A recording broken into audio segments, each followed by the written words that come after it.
Hey everyone, welcome back to another episode of Positive Profit, the YouTube show and podcast where we help you learn how to start and grow your own natural dog treat business.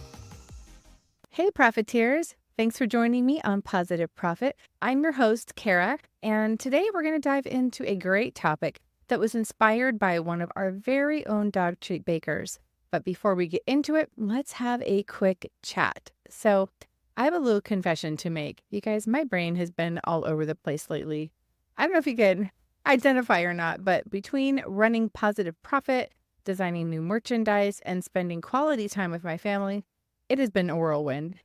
Do you guys feel like you're juggling a million things at once? Let's remember it is totally okay to feel a bit scattered sometimes. We're all in this together. Okay, let's get into today's topic. So, in episode 45, Sacramento's Best Pet Store Game-Changing Tips for Dog Treat Entrepreneurs, I showed you a clip of the wonderful leash and collar store where they sell dog treats by the pound. One of our amazing viewers commented asking about how to price her dog treats when she's going to be selling them by the pound. That is a great question. So, I'm going to dedicate an entire episode to this sought-after topic. And we're going to break it down step by step for you. Are you ready?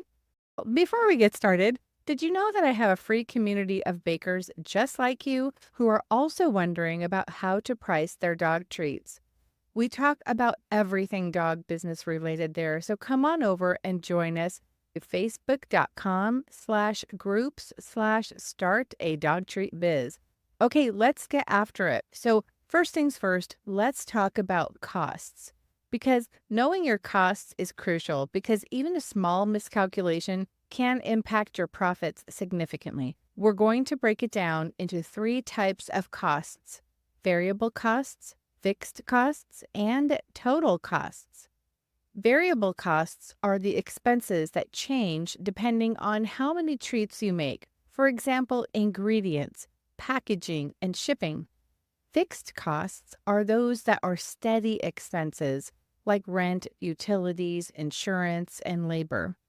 And total costs are just the sum of your variable and your fixed costs. Obviously, total costs are the total of those two. Pro tip: calculate your dog treat making costs down to the penny if you can. This precision is really what turns your hobby into a profitable business. I'm going to say it again. Calculate your dog treat making costs down to the penny if you can. This precision is what turns your hobby into a profitable business. And that's probably what you are all after. So I hope I can be of help to you today. Then you've got to do the numbers. You have to put in the work, spend the time, because it's going to be a huge win for you when you do. Okay, so let's calculate variable costs and talk about that. And we'll use an example. Say you are making batches of, okay, now this is a real big example, but say you're making batches of 100 pounds of dog treats. Here's how you would break down the costs. And this is going to work no matter how much you're making, okay? But for the sake, we're going to use 100 pounds. Nice round, even number. Ingredients. Calculate the cost of each ingredient. For example, your flour, peanut butter, pumpkin puree, baking powder, the whole thing. Check the price per pound or the ounce. So make a list of that, okay?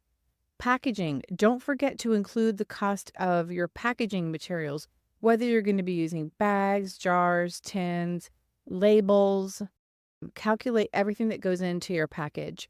And then shipping. If you're going to be shipping your treats, include the cost of shipping materials and postage if it's possible. So add up all of those variable costs to get your total variable cost for one batch of treats. Our example uses 100 pounds as one batch of treats, but you can change it to find all the costs that go into making a normal size batch of treats. Remember, your own costs may vary based upon the ingredients and the packaging that you choose. Pro tip: always keep an eye on ingredient prices. Sometimes buying in bulk can save money, but make sure that you can use the ingredients before they expire. That's something to think about when you buy in bulk, isn't it? So now we're going to move on to fixed costs. These are your steady expenses that don't change with the number of treats that you make. For example, rent. If you're renting a commercial kitchen, maybe you're renting a booth or a space somewhere, or even using a space in your home, include this cost.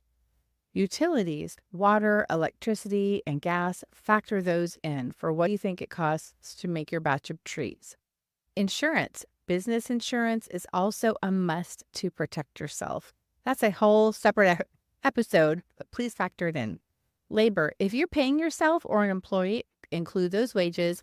And then miscellaneous, any other regular expenses like website hosting, marketing, or listing fees like Etsy fees if you sell online, anything that doesn't change, that's fixed. So once you have your fixed costs, you can distribute these costs over the number of treats you make. And this gives you a clearer picture of how much each treat costs to produce. Total costs. Combine your variable and your fixed costs to get your total cost. This step is crucial for pricing your products to make a profit.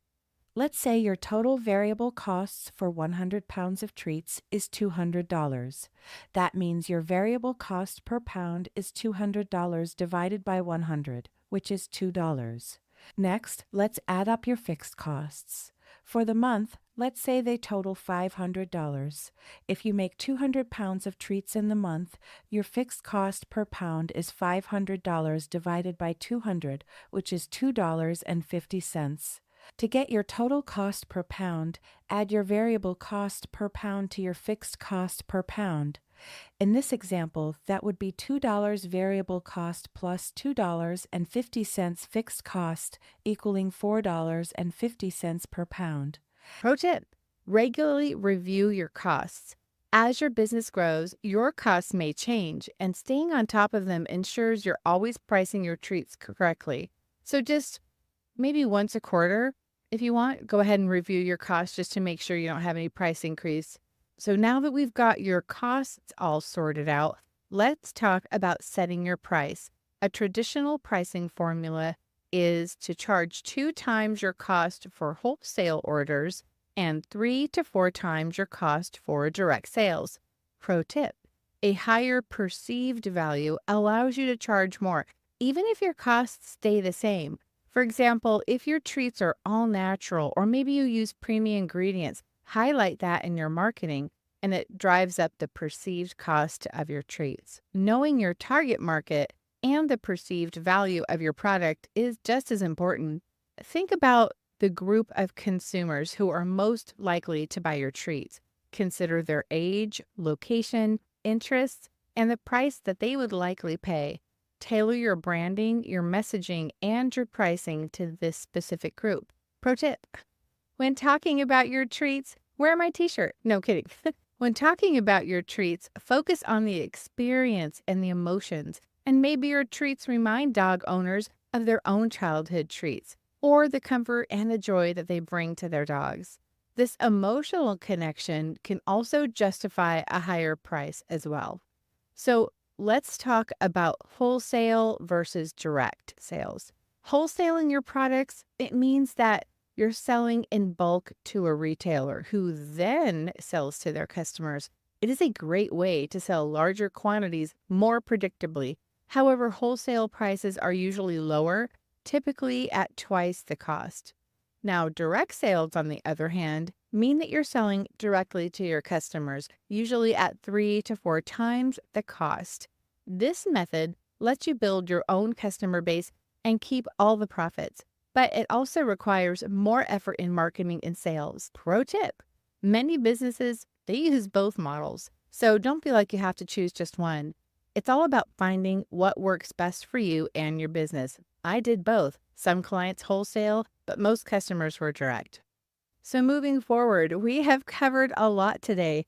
Remember to regularly review and adjust your pricing to ensure that you are making a profit. Focus on quality and uniqueness rather than just trying to offer the lowest price. And keep an eye on inflation and rising costs. Every few months, update your variable and your fixed costs to make sure that you're not losing money due to sneaky increased expenses. I am working on a spreadsheet that will be a free downloadable resource on my website, positiveprofit.com, and that's positive with a PAW. And this will be a spreadsheet that you can input all your costs, and then it will give you some numbers that you can work with to help support this episode. And I really do think it's going to be a big help for you. So thanks for tuning in, Profiteers. I hope you found the episode helpful and feel more confident about pricing your dog treats by the pound. If you have any more questions or need advice, feel free to reach out. And remember, don't forget to treat yourself well.